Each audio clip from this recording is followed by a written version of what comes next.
Hello, beautiful souls. Victoria here with Soul Healing Tribe. And today we have Karen, and she's from Soulful Sound and Movement and Therapy. She's been doing this for over a couple of years now, and I am super excited to have you on board. Welcome. Thank you. Thank you so much, Victoria, for inviting me. I am happy to be here to share my medicine with you Beautiful. So and your viewers, of course. yes. Give us a longer introduction of who you are and how did you get here? Wow. You have time? I mean, it's a long. Well, so I'm gonna just, break it down in a long story into a short story. Mhm. Originally, I'm from Trinidad and Tobago. Um, I had a lot of things that happened to me during childhood, like abandonment issues, learning disabilities, just a whole bunch of stuff that caused a lot of trauma. Without going into details, it caused a bunch of trauma to me, low self-esteem, judgment on myself and others. I felt I feel like I have gone through so many emotions in life. Like I think they said there are like 27 emotions that a human being could feel. I feel like I felt all of them even before I was born in my mother's womb. There was so much drama, emotional, physical drama. And as we know, the baby does feel what the mother is going through the umbilical cord, Yeah. So I feel it started in the womb for me. There Wow. was a lot of there was abandonment. There was a lot of separation issues. So my mom, and actually, I don't remember any of my childhood before 7. Oh, wow. Yeah. And then after 7, so at 7, all I knew was my mom and, her other children, my other siblings. And my mom, she had to move to the United States. So she had to leave Trinidad, but she couldn't take me with her. So Mhm. she left me with my grandparents, people that I didn't know, and I didn't know that she was leaving. So all I know that I was walking up some steps, going to some strangers, Wow. and I didn't see my mom again after that. For how long, Karen? Until till I was 11. Oh, wow. Then my dad, who was living in the United States, came back to Trinidad with his wife and her daughter. So now the people that I got used to, which were my grandparents, my uncles, and my aunts, now I was taken away from them again to live with strangers again. So, Yeah. it's like a lot of separation, and so that was a rough period. Also now getting to know my father, my stepmom, my sister. I had some behavioral issues. I wasn't good in school because when I went to my grandparents from my mom, I started school at 8 years old. I was just now learning my ABCs and everything, and I could not retain the information at all. Hmm. I used to get whoopings because I couldn't get my timetables. So Wow. of course that created Even more other, issues. Yeah. more issues on top of the issues that I had when my mom left. And more issues again, because now I'm with my dad, this man who I don't know, and these other 2 people. Now I have to get to know them. And that was a very rough period for me. Yeah. But I have to say, because of my spiritual growth and my healing, all these, my mom and grandparents and my dad and everyone, I've realized it was all part of the journey for me to be where I am today, doing the things that I am doing and wanting to support and help other people who have been through stuff like I've been through, have felt these emotions. So, and then on top of all of that, at 11 years old, I got vitiligo. So what is vitiligo? It's a lack of skin pigmentation. So you're losing the color of your skin. It's an autoimmune. So your body is functioning, your immune system is doing exactly what it's supposed to do, but it's focused on the wrong thing. So this is what happens. A little higher. A little higher. Yeah, there you go.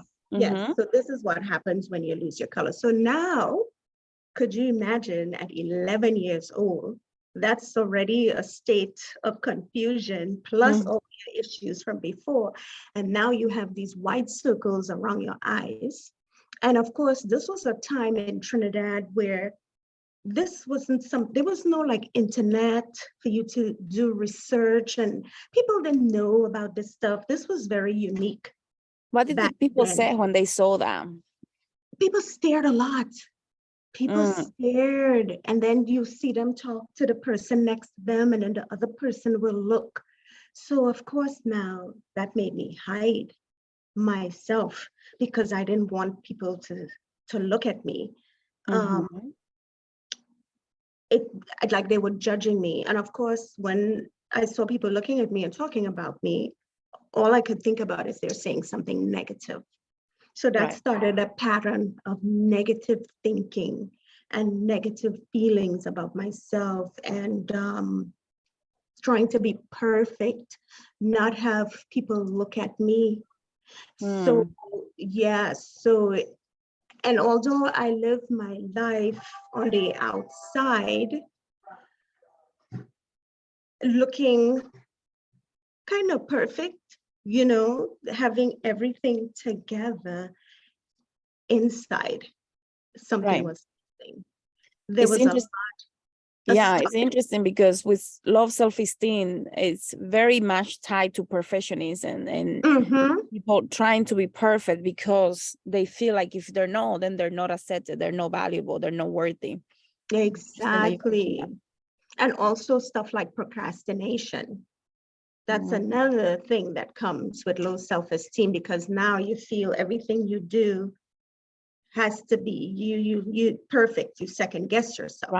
Right. Yeah.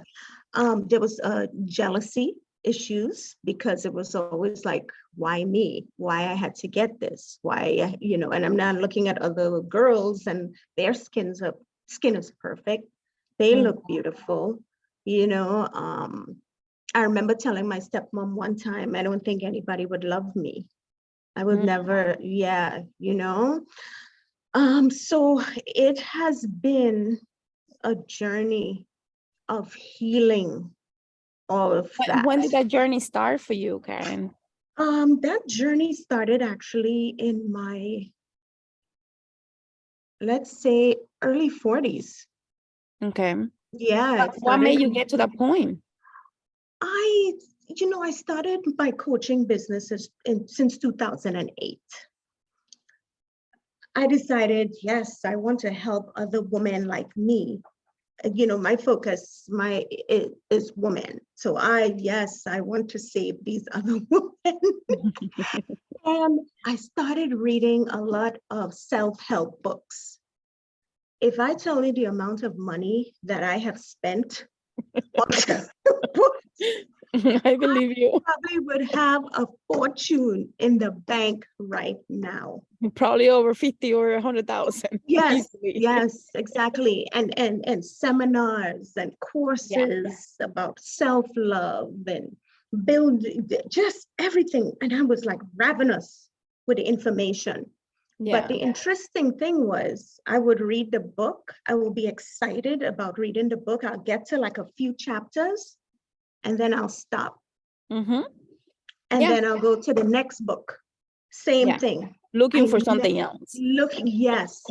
Once I got the information, the doing the work part. Right. No.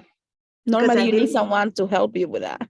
Right. And I didn't want to I didn't know what was going on. really and truly. I knew I felt something, but the self-help books, those few chapters, they were giving me what I needed.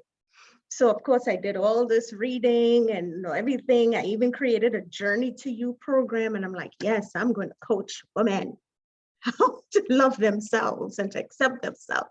Mind you, I didn't do any of the work. I was just reading. So everything that, like the affirmations and the whatever else, I feared nothing.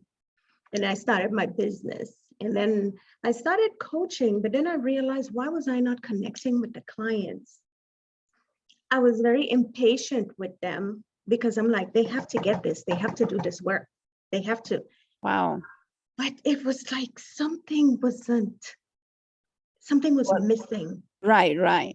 So, and Yeah. this is interesting that you mentioned that, Karen, because a lot of the people that I see also say, I have spent so much money, like $20,000-$30,000 on different seminars, books, doing this and doing that, and nothing works. So they do feel like until they get the right help, it just feels like that sometimes. Yeah, exactly. Because you go to the seminars and they pump you up and you're like, yes, I'm ready to take on the world. Right. And then you leave and a day or two after, you're like, yeah, you're back to the same. back to the same. Let me go buy this book, this Right. next book, the next best thing. So what type of seminars did you do? I did a lot of empowerment seminars. What is that? Oh my goodness. I can't recall the name now, but it's like a 3-day seminar in the weekend. And it's very like the landmark or something like that? Yes. I have a few clients from those workshops. Yeah, I did that. Interesting. Yeah, and it was like, okay, what's missing? Something is missing. Then I realized it's me that's missing. It was me. So that's when you said that you were missing, tell me, how did you get to that point where you say, oh, I am missing? What is it that you needed to do that you felt like you were missing? I felt I wasn't being true to myself. I felt like I wasn't being authentic. I felt like I had a mask on. I felt like I was hiding. Yeah. Because I was hiding. Yeah.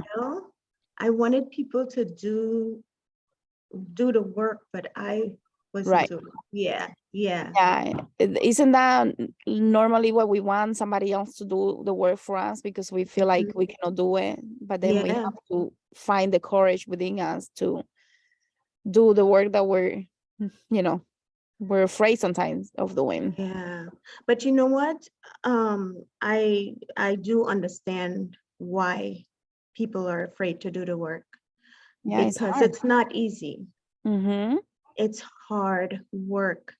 And you have to be disciplined. You have to be consistent. It's an everyday journey. Yeah. And you have to be open to try different things. It can't be the same sort. I mean, whatever works for you, because everybody's different. Yes. And sometimes putting different modalities together is ideal for different people. So it doesn't have to be just one thing. It doesn't just have to be one thing. Like I have a toolkit of different things that I use to fortify myself every day. Because every day I have to go out into the world and face people.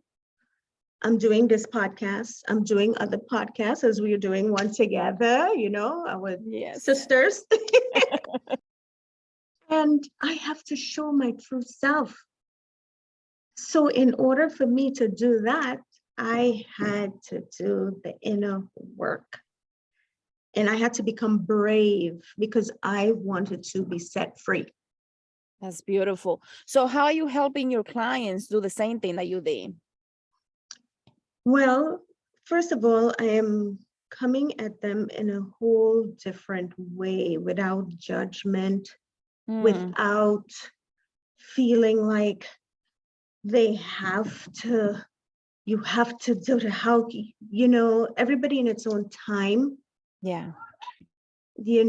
Also I may have certain things that like sound bowl and the ecstatic dance. I try that with them. Somebody might like the sound bowl or they may not like to say. So, I try to work with the uniqueness of each Right. client. And to And get the client to do the movement right, I can imagine that can be hard if the person is very constricted, right? yes, because with ecstatic dance is actually people when they hear dance, they say, "Oh my God, I have to know how to dance. I have no rhythm. I have 2 left feet."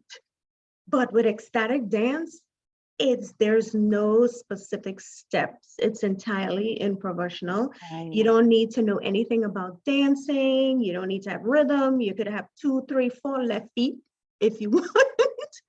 And there's no need for none of that. There's no right or wrong dance. It's just your authentic expression. So Right. sometimes people may not be able to do other types of therapies, and that dance, and I create a safe, non-judgmental space for Yeah, them that's to do that, key. because dance and sound are 2 very powerful healing tools. Yeah, you're moving a lot of energy through your body. So a lot Yes, of things can come up. I've seen people yes. in movement crying, like purging. Mm-hmm. Mm-hmm.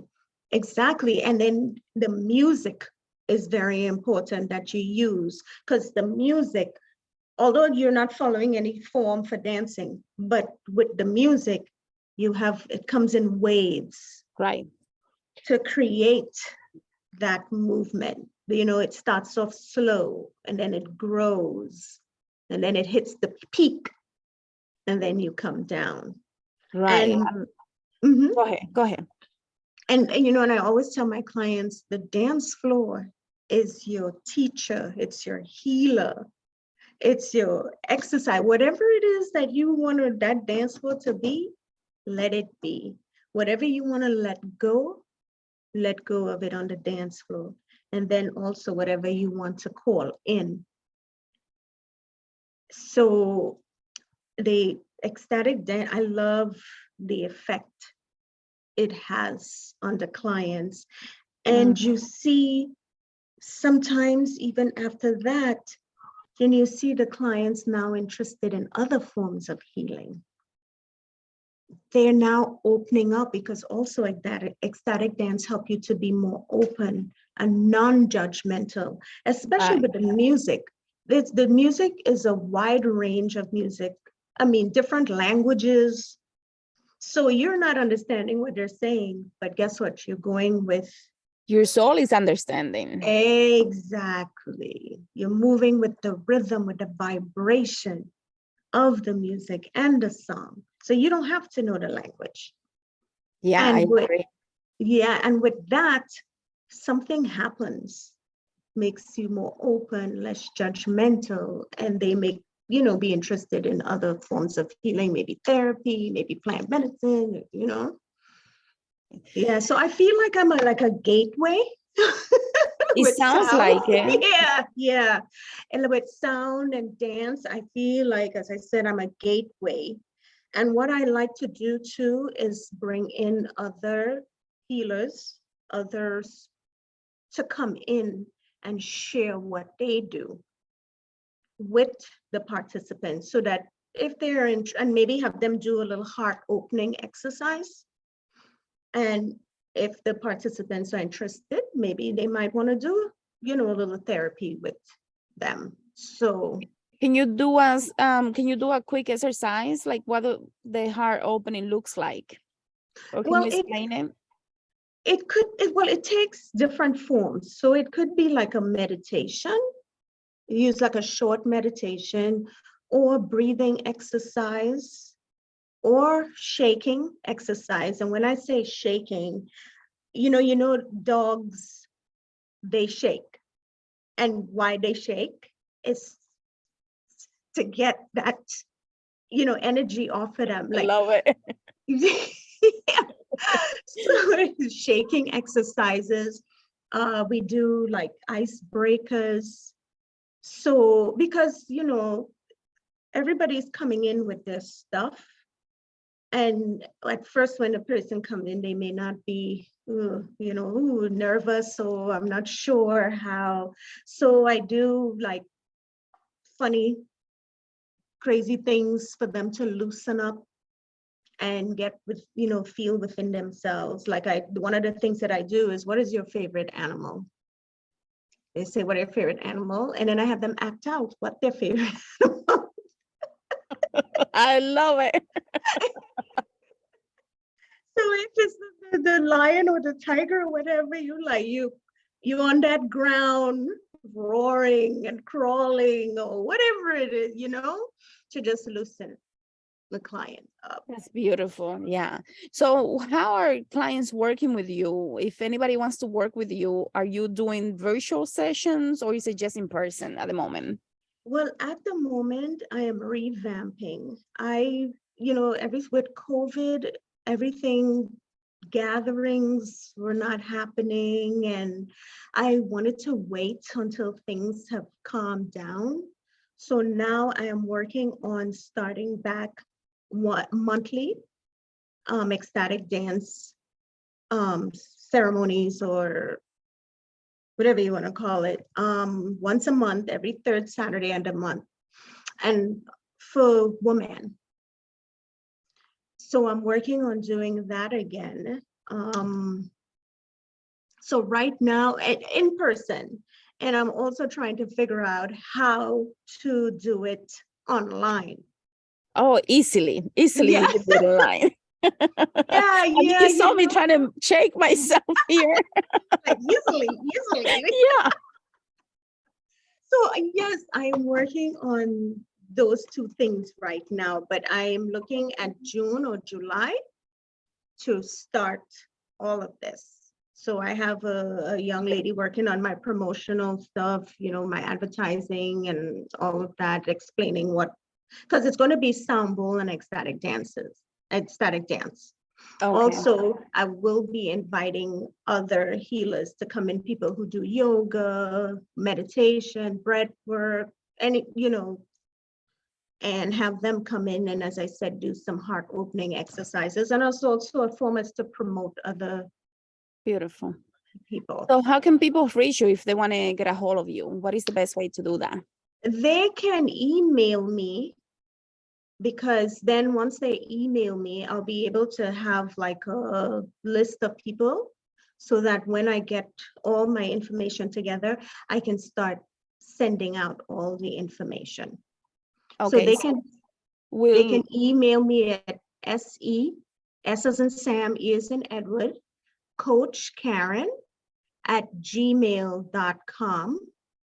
I am also on Instagram as Soulful. Was that dash, lower dash? Soulful. You know what? Let me give you the right information.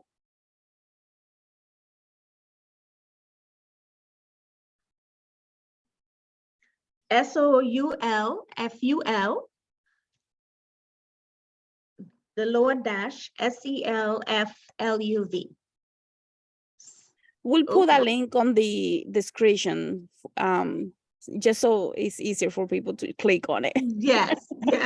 Any last minute messages for the listeners? I just want everyone to know that you don't have to be alone. You don't have to suffer in silence. There is help out there. There are different modalities of healing. Just be open, be brave, and step out and just try. It doesn't hurt to try. And if you don't like it, then you don't have to do it again. But you never know. I didn't know when I first did ecstatic dance that I would actually be a practitioner of the ensemble. I had no clue. I just you know what? I'm desperate. I need to try everything that I. Desperation is good sometimes. Yes, right? And I just wanted to be set free. I wanted to be free to be me. I wanted to be authentic. I wanted to just be, just be. That's And, beautiful. and the ecstatic dance also helps you really fall in love with your body, fall in love with yourself, because I show my vitiligo in ecstatic dance, and I'm using and I'm just loving, my body, and it has given me so much confidence and so much more self-love. Wow, So that was beautiful. Yeah.